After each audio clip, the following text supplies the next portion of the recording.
자, 그럼 이제 조선, 한국을 보자 말이에요. 기득권층은 참 바빠요. 이 시기에 이 60년 동안 기득권층은 뭘 했냐? 60년은 아니죠. 여기는 이제 50년입니다. 1860년부터 보면 되니까. 악마 퇴치 운동을 먼저 했죠. 네. 그게 이제 위정척사죠. 그래서 이제 척화비라는 거 다 세웠는데, 위정척사. 그러니까 올바름을 보위하고 악마를 퇴치하자. 그거예요. 사는 악마니까. 그래서 이 척화비는 양이가 침범했다. 양이 침범. 비전즉화, 싸우지 말자는 놈은 양이랑 잘 지내자는 주장이다.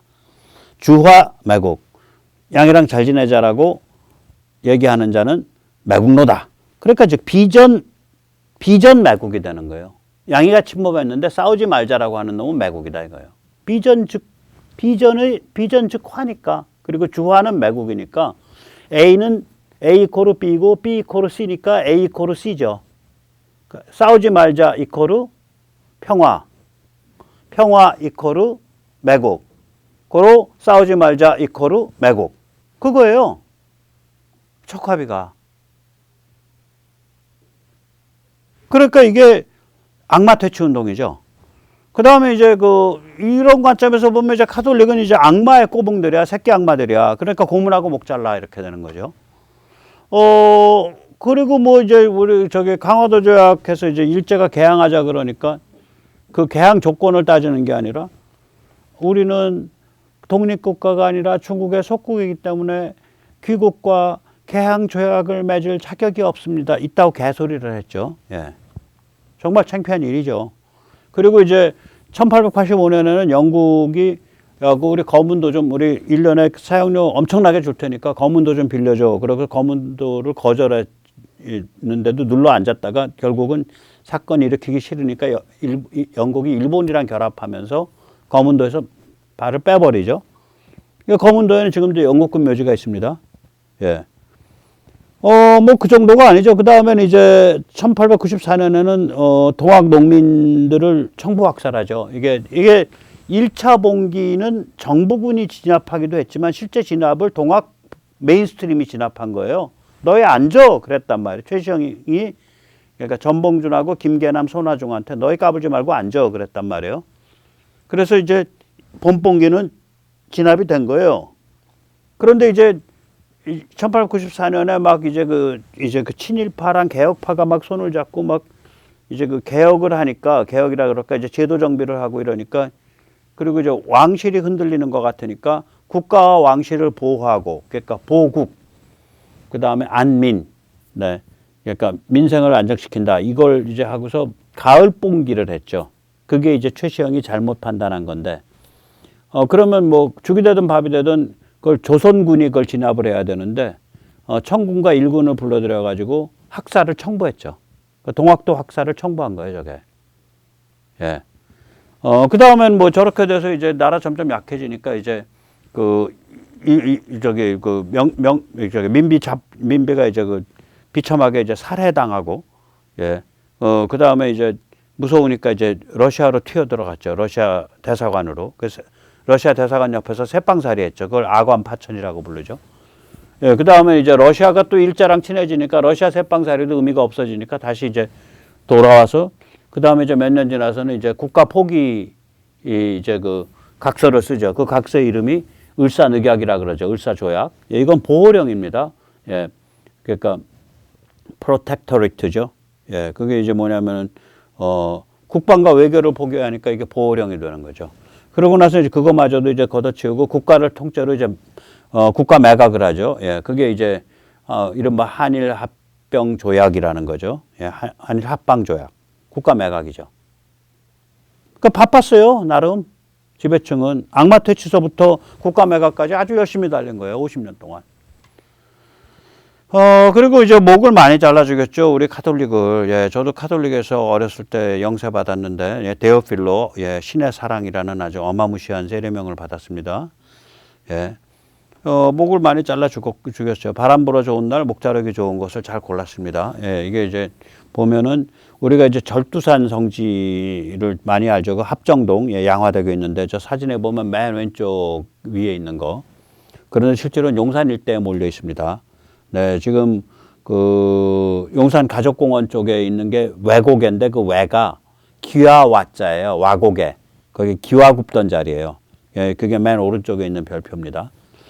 그 다음에 이제 가운데 두 개 있는데 그 중에 이제 오른쪽으로 치우쳐서 위에 있는 게 그게 동고개라는 데인데 그게 어디냐면은 저기 그 원효로에서 청파동 가다가 이렇게 좀 언덕배기에 있는데 거기에 이제 뭐가 들어와 있냐면 순교복자 수녀회, 그러니까 아마 그 순교된 여성분들을 기리는 그런 그 기념관이 있고 거기에 이제 그 수녀회가 있어요. 그 다음에 이제 저기 서부 이천 동쪽에 저 강변 쪽으로 가면 저게 새남터예요. 목을 한 8,000명 잘라 죽여야 되니까 이게 여기 딱 이게 이제 저 절두산에서부터 새남터나 저기 한 5km 되나? 예. 폭 한 5km 사이에 목 자른 데가 네 군데나 있는 거예요, 이게. 바람 불어 좋은 날 목 자르기 좋은 곳이죠. 이런 짓을 한 거예요. 예. 실제로 가보면 그 풍수를 본다는 느낌이 딱 와요. 그러니까 제가 이 절두산 같은 데는 저기서 목 잘랐다는 거 알고서 갔기 때문에 좀 처량한 느낌이 들어도 내가 이거 알고 왔나 보다 했는데 제가 그 원효로 뒤에서 누구랑 밥을 먹고서 이렇게 걷다가 보니까 공원같이 이렇게 그 수녀원이 있어서 가서 이렇게 들어가서 간 거예요. 이게 동곡의 순교지인데 오후 햇살이죠. 한 2시경에. 이렇게 뭐라 그럴까 처량하면서 마음이 차분해지고 스산해져요. 그래서 내가 물어봤어요. 여기 혹시 처형장이었어요? 그랬더니 그렇대. 그거 알고 온 거 아니냐 그러더라고. 몰랐거든. 그러니까 그런 분위기의 장소예요. 장소 자체가 동곡에는. 참 슬픈 일이죠. 예, 참 정말 조선의 중화 성리학 탈레반들이 나중에 이제 이게 눈에 뭐가 씌어갖고 저 흉악한 발악을 한 겁니다. 몇천 명을 저렇게 죽였으니 저게 말이 됩니까? 예. 이 위정척사 악마 퇴치나 여기 중간에 이제 그 하멜 표류기죠. 예, 저기 조선에 표류해온 선원, 예, 못 가게 하고 여기에 표류해 왔다는 사실도 중국에 못 알려지게 감추고, 예, 기술 다 빼먹고 착취하고 이거 하고 염전노예, 신안 염전노예하고 뭐가 다르냐고. 신안의 염전의 소유주가 조선 왕실 체제랑 뭐가 다르냐고. 사람 가둬놓고 착취하는 거죠. 그 시스템 유지하려고 악마를 고문한다고 하고 목을 자른 거 아니에요. 이게 같은 거예요, 정신구조가. 이게 뭐냐? 외부 세계에 대한 적이에요. 이게 이제 극단화되면 김일성 영생교가 되고 중국 공산당이 되고 푸틴교가 되는 거예요. 그러니까 외부를 차단하는 거죠. 목적은 뭐냐? 가두리 양식장 만들어 놓고 마르고 닳도록 착취하자 이거지. 그러니까 이런 외부 세계를 적으로 삼는 이런 태도, 이걸 영어로는 제노포비아라 그러는데, 예, 특히 민족을 내세워서 외부 세계를 적으로 삼는 거. 이 제노포비아의 본질은 뭐냐면 편협한 탐욕이에요. 일부 특권 집단에. 그걸로 민족을 내세워서 막 펌프질을 하는 거죠. 사람들을 세뇌를 하고. 네, 여기서 잠시 세뇌탈출 자유구독력 부탁 말씀 올립니다. 아시다시피 세뇌탈출은 광고가 잘 붙지 않습니다. 붙더라도 좀 늦게 붙는 경향이 있습니다. 예. 도와주시면 보다 좋은 컨텐츠로 찾아뵙는데 커다란 힘이 되겠습니다. 감사합니다. 자, 이제 아까 이제 중국 얘기했고 그 다음에 이제 한국 쪽에 와서 이 조선 왕조, 조선 지배계급 말하자면 성리학 탈레반들이 얼마나 황당한 짓을 했나 얘기를 했는데 조선에 그것만 있었던 게 아니에요. 진짜 찬란한 게 있는 거예요. 이 시기에 1860년에서 조선은 이제 60년에서 1910년 11년까지 보면 그 51년을 보면 무지하게 찬란한 데가 있어요. 왕실 바깥에서. 네. 자, 먼저 이제 이 동학에 대해서 저희 친할아버님께서 제가 이제 친할아버님이 굉장히 늦게 낳은 아들의 굉장히 늦게 낳은 아들이에요. 그래서 저의 학렬로 보면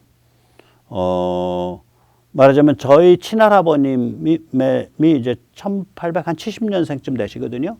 그러니까 다른 사람들로 보면은 고조 할아버지 뻘이에요. 제 동배들을 보면. 근데 저한테는 그분이 친할아버지셔. 이제 그분이 이제 전남 고흥의 동학 책임자였거든요. 그래서 전 어렸을 때 그 할머니한테서 들은 그 자장가가 새야 새야 파랑새야, 그걸 자장가로 들었던 것 같아요. 그러니까 그 청포밭에 이렇게 나가는 거예요. 그러니까 저는 그래서 집에서 그 어른들이 동학난이라고 부르는 걸로 머리가 박혀 있었는데, 어느 날 보니까 동학 농민혁명, 심지어는 아주 좌빨스러운 놈은 내놓고서 갑오 농민혁명, 동학은 이름을 빼고. 동학에 뭐 연이 닿으면 닿는 사람의 입장으로 말하면 동학은 종교예요. 저기 농민이 들어갈 이유도 없어, 심각하게 말하면. 그때는 에브리바디가 농민이야. 지식인도 농민이니까, 주경야도. 그러니까 그냥 동학봉기, 혁명도 아니에요. 왜냐하면 권력을 장악하겠다고 표방한 건 동학본류가 아니라 동학아류예요. 저 세 명. 전봉준, 김계남, 손화중. 제가 아주 멸시하는 자들이에요. 동학에서 동학본류인 그 2대 최시영, 저 양반은 제가 인정을 해. 좀 많이 달라요. 그러니까 이 동학을 얘기하는 자들이 계급투쟁을 내세우는 거예요. 이게 뭐냐면 엥겔스의 독일 농민전쟁이라는 책이 있어요. The Peasant War in Germany. 그 좌빨의 사고방식을 그냥 갖다가 놓고 이거를 농민혁명, 농민전쟁, 심지어 동학도 빼고 갑오. 야, 이거 완전히 그거 아니라고요. 최시영 말고는, 제 그냥 말하면 최시영 말고는 볼 것도 없는 쓰레기들이에요. 개쓰레기들이에요. 전봉준, 대원군 옹립을 노린 정치 투기꾼이에요. 김계남, 손화중, 저건 피해 금지는 거의 연쇄살인범 수준이야. 왕조혁명 하자는 자들이에요. 그래서 최시영이 봄봉기 일어났을 때 저 전봉준, 김계남, 손화중 저 쓰레기들에 의해서 봄봉기가 일어나니까, 야, 너 왜 까불지 말고 앉아. 안 앉으면 내가 가서 밟는다, 이 개새끼들아. 그래가지고 앉은 거예요, 봄봉기가. 그러니까 동학의 봉기가 두 번이잖아요. 봄봉기가 있고 가을봉기가 있는데, 가을봉기는 최시영이 주도를 했어요. 봄봉기는 주도자가 누구냐면 저 전봉준, 저기 김계남, 손화중 같은 개쓰레기 정치 투기꾼들이라고. 그래서 난 동학 가지고 뭐라고 이러면, 당신 봄봉기 얘기하는 거야? 가을봉기 얘기하는 거야? 아, 봄봉기? 아, 그래, 봄봉기는 네 맘대로 이름 붙여. 그럼 뭐, 동학자도 넣지 마, 거기는. 거긴 동학의 입장에서 보면 개쓰레기들이었으니까, 그건 동학 이름도 걸지 마. 거기는 그냥, 봄봉기면, 그건 그냥 농민 소요 반란 사건이라고 해. 농민 투쟁 사건. 그런데 왜 주저앉았어, 갑자기? 동학 본류에서 너희 앉아, 개새끼들아 하니까 주저앉은 거예요. 동학 본류가, 그러니까 충북과 경상북도가 동학 본가거든요. 충북, 경상북도, 그 다음에 그 남한관계가 동학 본가입니다. 그래서 남한관계에서 그 지하로 숨어들은 가톨릭이랑 엮여 있어요. 그래서 저 최시영 저기 교수형 당한 다음에 그 시신을 수습해가지고 저기 경기도 광주에 갔다가 묻은 사람이 요셉이라고 불리는 가톨릭 신도입니다. 동학, 서학, 그러면 뭐 죽창 들고 일어났으면 서학 다 찔러 죽였어야 될 거 아니야. 안 죽이잖아. 굉장히 친화력이 강했어요, 둘 사이에. 그래서 이게 이제 이 동학의 그 본질을 굉장히 그 훼손시키는 일이에요. 뭐 농민자 붙이고 혁명자 붙이고 갑오자 붙이고. 그냥 동학도의 난 혹은 동학봉기인데, 1차는 개쓰레기들 정치 투기꾼들이 주도했고, 그거를 본류가 밟았고, 2차는 본류가 주도했는데, 본류가 왜 주도했냐? 왕실이 위태로워지고 국가의 정체성이 없어진다고 생각한 거예요.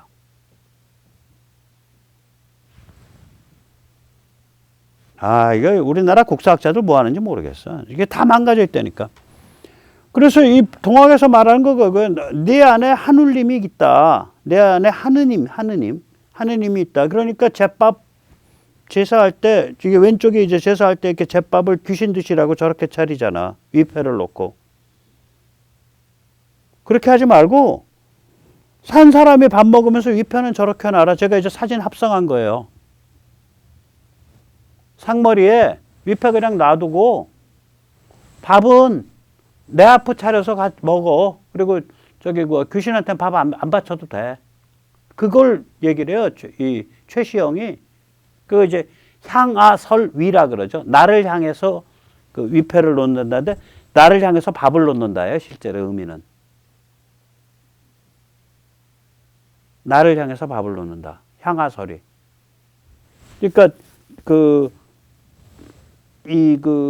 망자를 돌아가신 분을 기억하는 것까지, 고인을 기억하는 것까지, 회상하는 것까지 하고 실제로 존중받아야 될 존재는 내 안에 들어있는 한울림이다. 그 소리라고요. 그래서 굉장히 그 기독교에서 뭐 끌어왔다 그럴까 차용해 온 게 굉장히 많아요. 실제로는.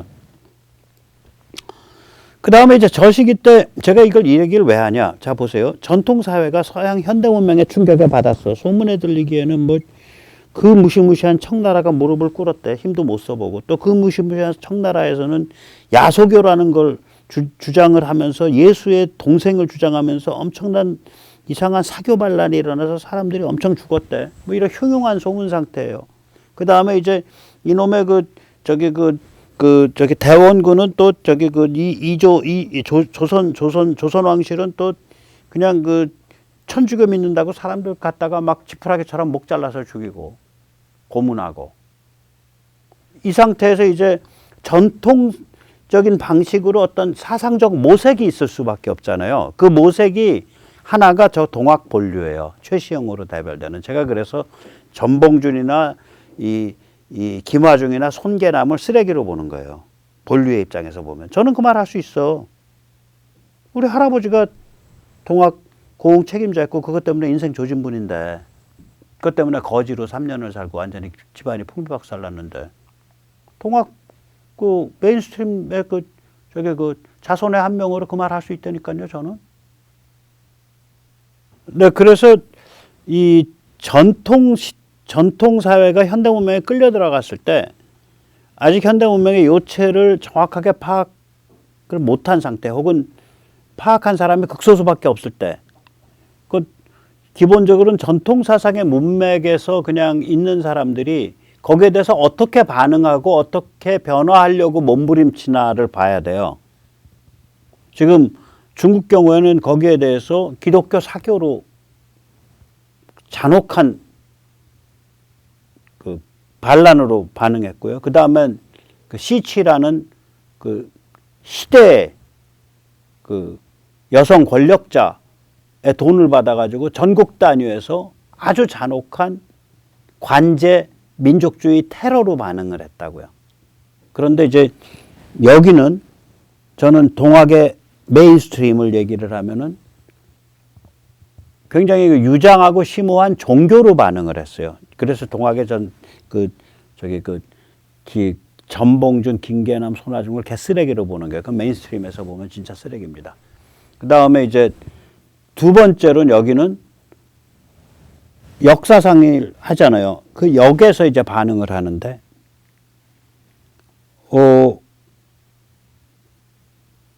이게 이제 관점이 좀 희한한 거예요. 그러니까 뭐냐면은 이제 원래 역에서는 문왕팔괴죠. 이 문왕팔괴는 이렇게 이제 왼쪽처럼 배열이 되어 있고요. 저기 보면 괴 이름이 써 있죠. 이제 맨 위에 있는 건, 그 다음에 저게 손이지. 건손, 간, 곤, 진, 이, 태. 이렇게 되어 있죠. 그 한자가 이렇게 보면은 센터에서 이렇게 360도를 돌으면서 읽게 되어 있는 한자잖아요. 실제로 괴도 그렇게 되어 있는 거예요. 괴도. 즉 다시 말하자면 문왕팔괴는 센터에 있는 사람이 360도 사주경계를 하고 있는 거예요. 굉장히 군국주의적이에요. 군사적이에요. 저게 괴 배열을 보면. 역을 공부한 사람들은 다 저걸 공부를 했어. 그러니까 이제 예를 들어 드릴게요. 그 손괴랑 태괴를 보면요. 이쪽에서 보면 손괴고 저쪽에서 보면 같은 괴를 그려놓고 보면 태괴란 말이에요. 이게 뒤집으면. 그러니까 이렇게 180도 돌리면. 거울 이미지라고요. 손괴하고 태괴는. 이제 그 주역에서 괴들이 그런 게 많거든요. 거울 이미지인 게. 그런데, 그러니까 이게 괴를 어디서 보고 있냐가 이게 나오는 거죠. 괴를 보고 있는 방향. 그러니까 주역에서 괴 그림이 있으니까 그림을 보는 그 관점이 있다고요. 그 안에 괴를 볼 때. 그 퍼스펙티브, 그 관점이, 그 괴를 보는 사람의 관점이 저 중앙에서 사방을 뺑그르르 이렇게 360도 사주경계하면서 보고 있는 거예요. 저 문왕팔괴는. 저걸 배웠단 말이죠. 그런데 그걸로는 해석이 안 되는 괴 그림이 머릿속에 떠다니는 거라 일부가. 이게 김일부인데 일부라 그래요. 호니까 그냥 반말로 붙여도 됩니다. 일부가. 그래가지고 그걸 문왕팔괴로는 해석이 안 돼. 그 괴가 왜 그런 식으로 배열되어 있는지. 그런데 그걸 보니까 나중에 일부가 3년 동안 시달렸어요. 저게.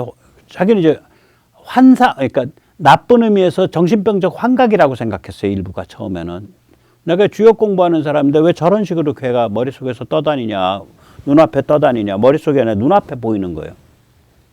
그러다가 이제 무릎을 탁 치고 내가 보고 있는 그림은 중앙에서 보는 게 아니라 8명의 관점이 강강수월래 하듯이 바깥에 서서 중앙을 보고 있는 거야.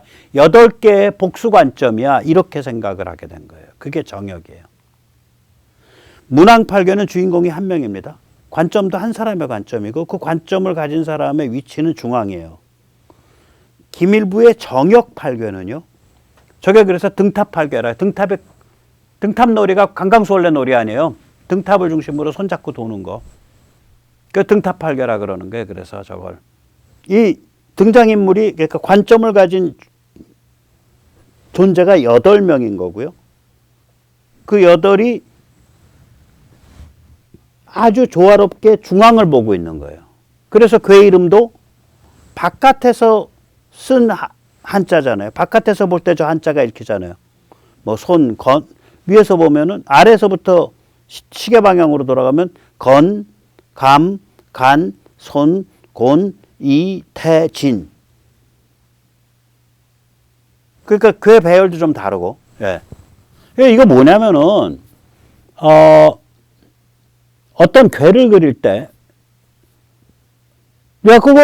그 괴를 그리는 사람이 8명의 하모니아스하게 그러니까 조화롭게 그리는 거야. 그리고 중앙을 보면서 그리는 괴야. 이렇게 보는 거예요. 그러니까 완전히 그 사상의 큰 전환이에요. 이게 역사상에 희한한 일이라니까요. 그러니까 저는 뭐 주역을 뭐 믿는다 안 믿는다 전혀 그런 거 없고요. 저는 딱 하나요. 어저께도 말씀드렸지만 우리 선배 세대가 가지고 있었던 그 전통 사상을 가지고 있던 사람들이 그 선배 세대가 현대 문명이 닥쳤을 때 어떻게 반응하냐. 그 반응의 패턴을 보는 거예요. 저는 지금. 저는 반응의 패턴 하나가 굉장히 유장한 종교적인 걸로 이제 그 동학 메인스트림으로 나왔고요. 그 동학 메인스트림 때에 계피 보고 그게 바탕에 깔려 있다가 그게 3.1운동 때 가장 중요한 역할을 해주죠. 그 집단이. 그 동학맥이. 그러니까 그때는 이제 기독교는 아직 프로테스탄티즘은 아직 숫자가 작으니까 3.1운동 때 중요한 역할을 하죠. 자, 그런 일이 벌어졌고요. 하나 더 있죠.